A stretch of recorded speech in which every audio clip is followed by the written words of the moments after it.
కానీ అప్పుడు జరిగిన ప్రతి సంఘటన మీద స్పందిస్తూ నెలకొకసారి ఛత్తీస్గఢ్ పోయేటోడు. ఇప్పుడు మనం అదే ఉద్దేశంతో సభ నిర్వహిస్తున్నాం. ఇక్కడి నుంచి మనం మళ్ళీ సుందర విజ్ఞాన కేంద్రం నుంచి ఒక బస్సు పట్టుకొని లేకపోతే వివిధ వాహనాల ద్వారానో చలో ఛత్తీస్గఢ్ అనే ప్రోగ్రాము నేను అనుకుంటా 21 నాడు తీసుకుందాం సాధ్యమైతే. అందరూ సిద్ధం కావాలని కూడా కోరుతున్నాం. ఇప్పుడు వేములపల్లి వెంకటరామయ్య గారు సిపిఎంఎల్ న్యూ డెమోక్రసీ కేంద్ర కమిటీ బాధ్యులు మాట్లాడతారు.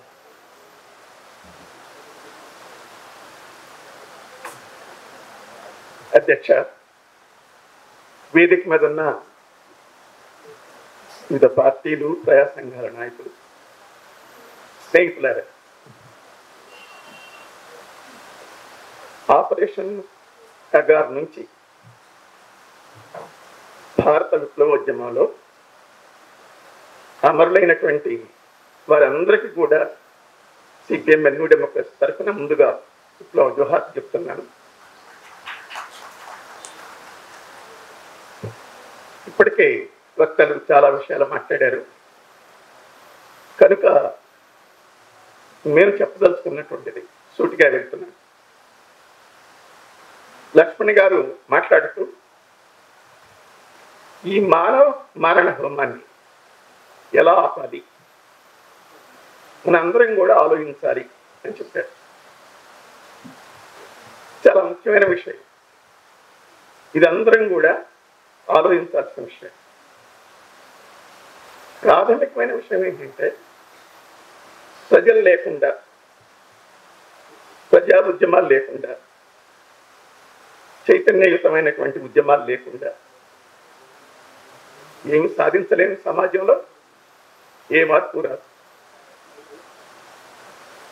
దానికి ఏం చెయ్యాలి అనేటువంటి ఆలోచించాలి. పౌరకుల సంఘంగా నేను ఆవిర్భావ సభలో నేను కూడా పాల్గొన్నాను. అప్పటి నుంచి పౌర హక్కుల సంఘాన్ని దగ్గరుండి పరిశీలిస్తూ వస్తున్నాను. అని ఈ మధ్యకాలంలో, ఈ సుదీర్ఘకాలంలో పౌర హక్కుల సంఘం అనేక అనుభవాలు, చేదు అనుభవాలు కూడా వచ్చాయని అనుకుంటున్నాను. నేర్చుకోవాలనుకుంటే, తెలుసుకోవాలనుకుంటే ఆ అనుభవాలనే పరిశీలించాలి. అలా కాకుండా ఎప్పుడు దేశంలో పరిస్థితి ఒకే విధంగా ఉంటుంది ఉండాలని కోరుకోవటం అంత మంచిది కాదేమో మనలాంటి వాళ్ళకి. అయితే మనం అనుకున్న మార్పు వైపుగా ప్రయాణం చేస్తాం. మన ఇష్టాయిష్టాలతో నిమిత్తం లేకుండా సమాజంలో మార్పులు జరుగుతుంటాయి. ఇందులో భాగంగానే పౌర హక్కుల సంఘం అత్యవసర పరిస్థితి చూసింది. దాని తర్వాత అనేక సందర్భాలలో బహుశా ఒక రాజకీయ పార్టీ, ఈ దేశంలో సాయుధ విప్లవం కోసం కృషి చేస్తున్నటువంటి పార్టీ ఏ విధమైనటువంటి నిర్బంధాన్ని ఎదుర్కోవాలో అలాంటి నిర్బంధాన్ని కూడా ఎదుర్కొంది. అనేక మంది కార్యకర్తలు, నాయకులు అమరులయ్యారు. కనుక వీటన్నిటిని కూడా దృష్టిలో పెట్టుకోవాలి. మన దేశంలో ఈనాడున్న వాస్తవ పరిస్థితి ఏంటి, నిర్దిష్ట పరిస్థితి ఏంటి, నిన్న పరిస్థితే నేడుంది, మొన్న పరిస్థితే నేడుంది అని ఆలోచించడం సరైనది కాదు. పరిస్థితులు చాలా మార్పులు వచ్చాయి. ఈనాడు మనం ఉద్యమాల మీద, విప్లవోద్యమాల మీద నిర్బంధం అనేటువంటిది ఈ వ్యవస్థలో బూర్జువా ప్రజాస్వామ్యం కింద, బూర్జువా రాజ్యాంగం కింద ఎప్పుడూ ఉంటుంది. విషయం కాదు. ఈ రోజున దానికి భిన్నమైనటువంటి పరిస్థితిని మనం ఎదుర్కొంటున్నాం. ఈరోజు నిర్బంధం అమలు జరగటానికి, హక్కులు కోల్పోవటానికి విప్లవకారులే కావాల్సిన అవసరం లేదు. రైతాంగం ఆందోళన చేస్తే దేశద్రోహం కేసులు పెట్టారు. ఆ రైతాంగ ఉద్యమాన్ని బలపరిచిన వాళ్ళ మీద దేశద్రోహం కేసులు పెట్టారు. ఉపా చట్టం బనాయించారు.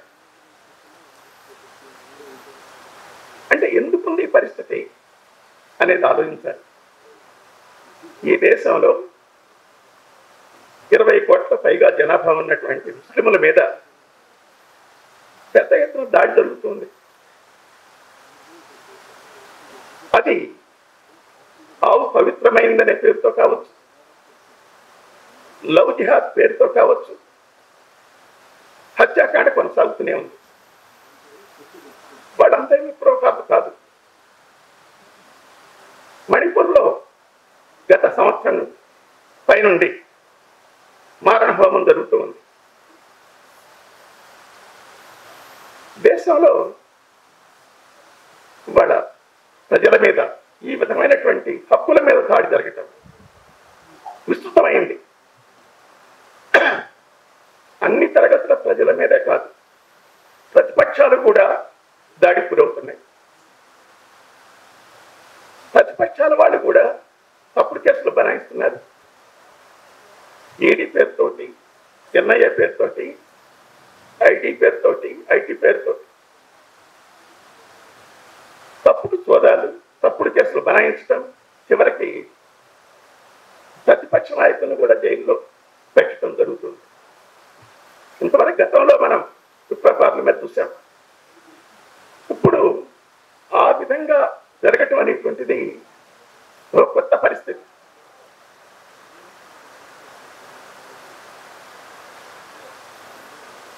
కనుక ఈ పరిస్థితిని మనం ఏమైనా ఆలోచిద్దామా? లేదా కాంగ్రెస్ నిర్బంధం అమలు జరిపింది, వాళ్ళ మోడీ సర్కారు అమలు జరుపుతుంది. వాళ్ళు ప్రజా వ్యతిరేకమైన విధానాలు అనుసరించారు, వీళ్ళు అనుసరిస్తున్నారు. అంటే ఇటువంటి విషయాలలో తేడా లేదు, వాస్తవమే. అయితే ఏమైనా తేడా ఉందా లేదా? ఈ రోజున మేమనుకుంటుంది, హిందుత్వ నినాదం పేరుతో ఫాసిస్ట్ ఆర్ఎస్ఎస్ బీజేపీ దేశంలో ఫాసిస్ట్ రాజ్యాన్ని తీసుకోవడానికి ప్రయత్నం చేస్తూ ఉంది. ఆ ప్రమాదం ముందుకొస్తూ ఉంది. ఇది తక్షణ ప్రమాదంగా ముందుకొచ్చింది. దీనికి వ్యతిరేకంగా ఇవాళ అన్ని పార్టీలు మాట్లాడుతున్నాయి. ఒకళ్ళు నిరంకుశత్వం అనొచ్చు, ఒకళ్ళు నియంతృత్వం అనొచ్చు, ఒకళ్ళు మరొకటి అనొచ్చు. కానీ ఇటువంటి పరిస్థితిలో మనం పౌరత్వాల్ని ఎలా సంరక్షించుకోవాలి, ఇలాంటి నిర్బంధాన్ని ఎలా ఎదుర్కోవాలి, తిప్పికొట్టాలి అంటే మన వరకు మనం చెప్పుకుంటే సరిపోదు. మనం ప్రజల్ని ఎలా సమీకరించగలుగుతామో ఆలోచించాలి, ప్రజల్ని ఎలా భాగస్వామ్యం చేయగలుగుతామో ఆలోచించాలి. అంటే మన హక్కులతో పాటు ప్రజల హక్కుల గురించి కూడా మనం ఆలోచించాలి. అటువంటి విశాల ప్రాతిపదిక మీద మనం పనిచేయాలి. అటువంటి దృష్టితో పనిచేయాల్సిన అవసరం ఉంది. పాలక పక్షాలకి అవన్నీ కూడా దోపివర్గ పార్టీలే. అందుకనే ఇప్పటికి కూడా ఎన్నికల్లో కూడా వాడు మోడీని ఓడించాలని చెప్తున్నా పరస్పరం పోటీ పడుతున్నారు. ఎవరు స్వార్థం వాడు చూసుకుంటున్నారు. అటువంటి పరిస్థితి మనం కాకూడదు. మనం మేధావులుగా, ప్రజాస్వామిక మేధావులుగా, విప్లవకారులుగా, అగ్రగామిగా ఉండాలి. భారత సమాజానికి, ప్రజలకి మార్గం చూపించేవాడిగా ఉండాలి. ముందుండాలి మనం. అయినా దురదృష్టవశాత్తు ప్రతిపక్షాలాగానే మనం కూడా ఏ సంఘానికి ఆ సంఘం, ఏ సంస్థ సంస్థకు ఆ సంస్థ, ఏ పార్టీకి ఆ పార్టీ గిరిగిస్తూ ఉంటున్నాయి. ఈ స్థితి దాకా ఉద్యమంలో ప్రజల సమస్యల మీద అందరం కలవాలి. ఫాసిస్ట్ వ్యతిరేక పోరాటంలో అందరం ఐక్యం కావాల్సినటువంటి తరుణం ఆసన్నమైంది. ఇప్పటికే ఆలస్యం చేశాం. మనకంటే శత్రువు చాలా ముందున్నాడు. అంటే మనం ఇటువంటి కొత్త విషయంగా చరిత్రలో అంతర్జాతీయ కమ్యూనిస్ట్ ఉద్యమం కూడా చాలా తప్పులు చేసింది, తీవ్రమైన తప్పులు చేసింది.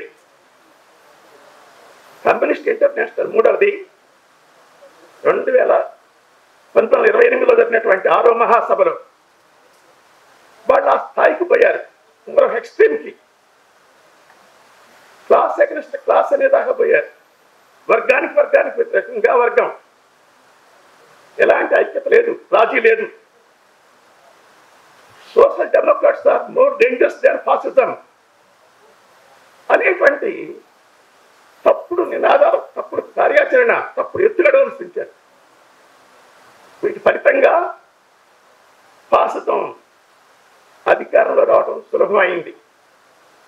జర్మనీలో కానీ ఇతర దేశాల్లో కానీ. వీటి అనుభవాలను 1935లో జరిగినటువంటి 7వ మహాసభ సమీక్షించింది.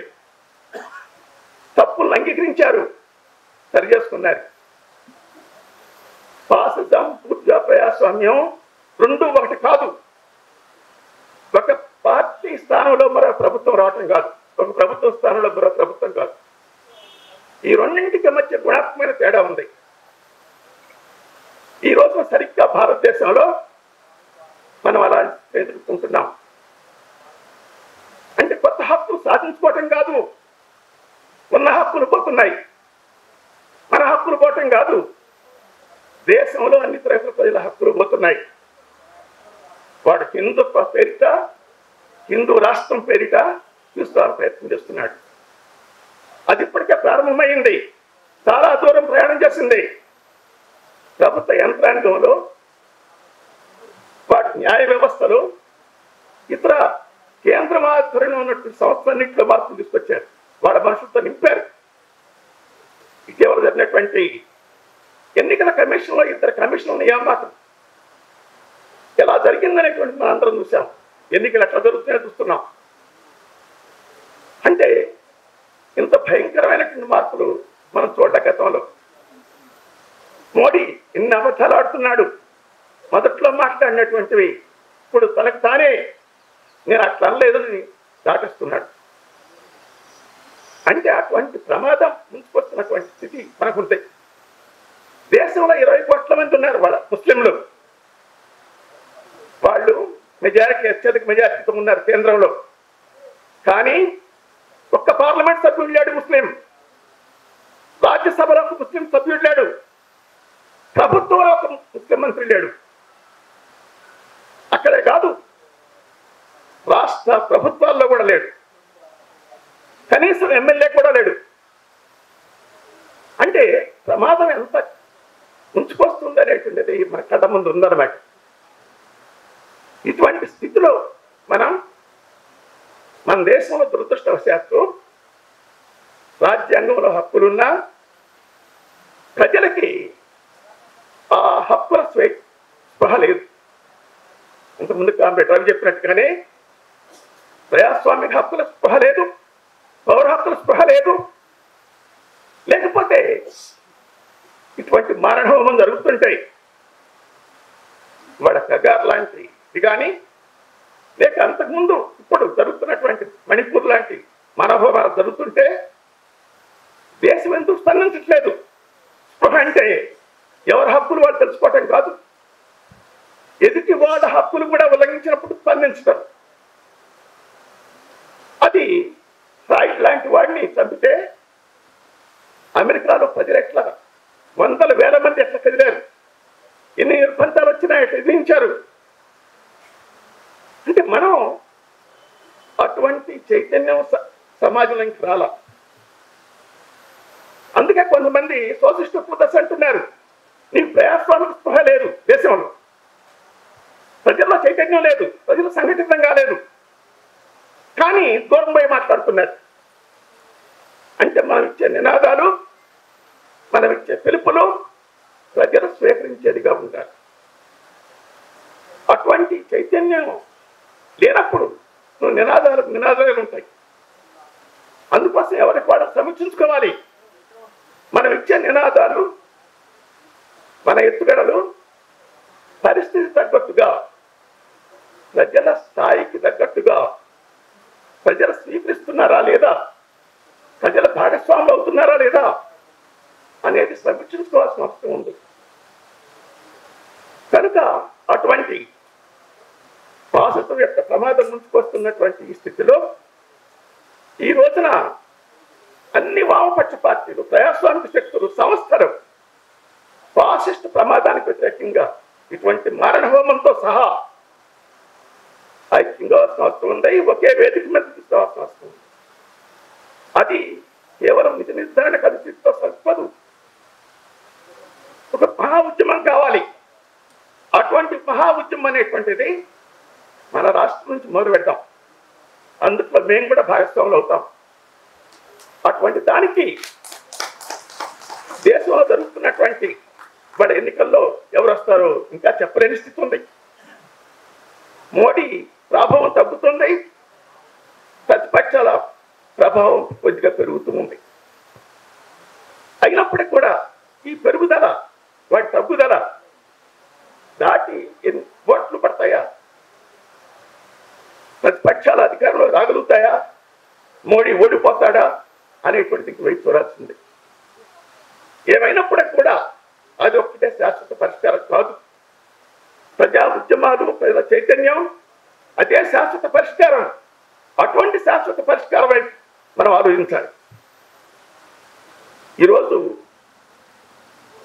ఆపరేషన్ కగారు కావచ్చు, రేపు మరొకటి కావచ్చు. ఈ దోపిడీ పాలక వర్గాలు కొనసాగినంత కాలం ఏదో ఒక పేరు మీద ప్రజల మీద యుద్ధం చేస్తూనే ఉంటాయి.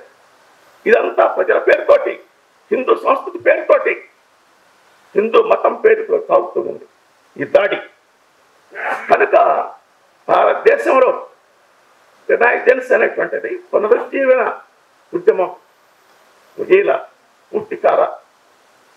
పూర్తి కాకముందే హిందూ పునరుద్ధరణవాదం బలపడింది. అది విషసర్పంలా, వేయి పడగల విషసర్పంలా విస్తరిస్తూ ఉంది. కనుక అది అందరినీ మింగేస్తుంది. అటువంటి దాని నుంచి కాపాడుకోవాలి. వాడు కాంగ్రెస్ పార్టీ మేనిఫెస్టో అని, ఇది మావోయిస్టుల మేనిఫెస్టో అంటున్నాడు. అంటే కాంగ్రెస్ ఏం మాట్లాడుతుంది? ఈ రాజ్యాంగాన్ని కాపాడాలంటుంది, దేశంలో ఉన్న ప్రజాస్వామ్యం దీన్ని అమలు చేయాలంటుంది. అదే వాడికి కంటగింపుగా ఉంది. అంటే రాజ్యాంగాన్ని కాపాడటం కూడా ఇదే మావోయిస్టుల మేనిఫెస్టో అని మాట్లాడటం అంటే అంబేద్కర్ మీద దాడి, అంబేద్కర్ రాసినటువంటి రాజ్యాంగం మీద దాడి. కనుక ఈ ప్రమాదాలను కూడా మనం గుర్తించి తప్పనిసరిగా తిప్పగలుగుతాం. ప్రపంచంలో ఏ నియంత, ఏ ఫాసిస్టు పాలకుడు కూడా, ఏ ఫాసిస్టు ప్రభుత్వం కూడా మనలా సాధ్యం కాల. కొద్ది రోజులు అది తెలగొచ్చు, అంతిమ విజయం ప్రజలది. అటువంటి ప్రజల మీద విశ్వాసంతో మనం విప్లవం మీద అత్యంత దృఢ సంకల్పంతో మనందరం కూడా వాళ్ళ రాజ్యాంగ హక్కుల పరిరక్షణ అనేటువంటి ముఖ్యంగా వచ్చింది. అటువంటిది కీలకంగా తీసుకొని ఐక్య వేదిక ఏర్పడాలని విశాల ప్రాతిపదిక మీద కామ్రేడ్ నరసింహారావు గారు చెప్పినట్టుగా అటువంటి ఐక్య వేదిక వస్తుంది. ఐక్య వేదికలో మేము కూడా భాగస్వాములు అవుతామని మా శాయశక్తుల మా పార్టీ కృషి చేస్తుందని కేంద్ర కమిటీ తరఫున మరోసారి ఇక్కడ స్పష్టంగా ప్రకటిస్తున్నాం. అటువంటి దానికి కట్టుబడి ఉంటాం. అమరులైనటువంటి వాళ్ళ ఆశయాలని ముందుకు తీసుకుపోవడానికి అటువంటి కర్తవ్యం తక్షణ కర్తవ్యంగా ముందుకు వచ్చింది. ఈ కర్తవ్య నిర్వహణలో అటువంటి కుంభోద్యమంలో అందరం భాగస్వాములు కావాలని ఆకాంక్షిస్తూ అవకాశం ఇచ్చిన అధ్యక్షుల వారికి ధన్యవాదాలు తెలియజేసుకోవచ్చు.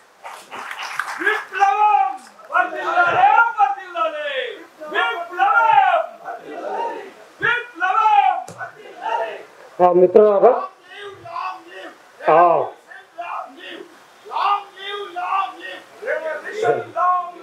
మిత్రులారా పౌర హక్కుల సంఘం మర్చిపోకండి. ఇప్పుడు మొదటి సెషన్ ముగింపుకు వచ్చింది. లంచ్ బ్రేక్ చేద్దాం, మళ్ళీ తిరిగి హాఫ్ అన్ అవర్ తీసుకుందాం. 1:45 అవుతుంది. 2 కల్లా 3rd ఫ్లోర్లో లంచ్ ఫెసిలిటీ ఉంది. ఎక్కగలిగే వాళ్ళు మాత్రమే మెట్లు ఎక్కండి, ఎక్కలేని వాళ్ళు లిఫ్ట్ ఉపయోగించండి.